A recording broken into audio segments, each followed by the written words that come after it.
Il-Bank HSBC kellu suspett qawwi fis-żagħżugħ Christian Borcia kif ftit xhur biss wara l-famuż deal ma' Robert Abela.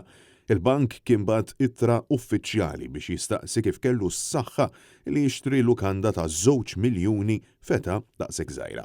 Fl-aħħar ġimgħat Christian Borch ta' 28 sena spiċċa fuq fhom kulħadd brabta ma' deal ta' proprjetà mal-mexxej tal-Labor Robert Abela. Filwaqt li Abela tax jifhem li hija xi ħaġa mill-aktar normali li jagħmel business ma' xi ħadd li m'għandux idea minn iġib ġidu, għal-Bank HSBC dan ma kienx il-każ. Anzi, il-bank għajjem sospetti enormi tant illi meta żagħżugħ prova jixtri lukanda f'Boġibba fl-2019 illi tiswa l-miljuni tal-euro minnu fih bdew id-domandi fuq.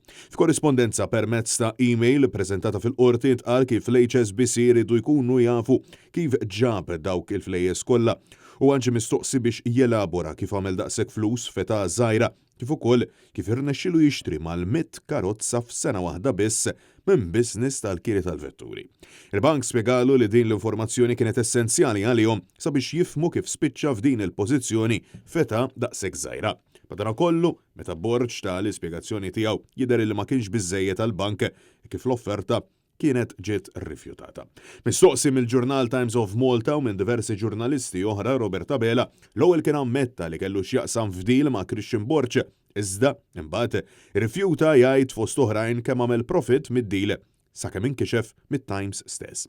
45,000 euro. Daqshekk għamel qlieħ Abela minn deal li daħal fih fl-istess ġurnata li fiha l-awtorità tal-ippjanar ħarġet il-permess illi tinbena blokka ta' appartamenti fuq dan il-plott.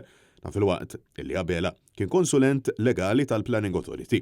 Robert Abela qed jirrifjuta illi jispjega kif spiċċa involut fid-deal ma' Borch, kif ukoll qed jaħrab milli jwieġeb dwar jekk kienx involut f'deals simili oħrajn.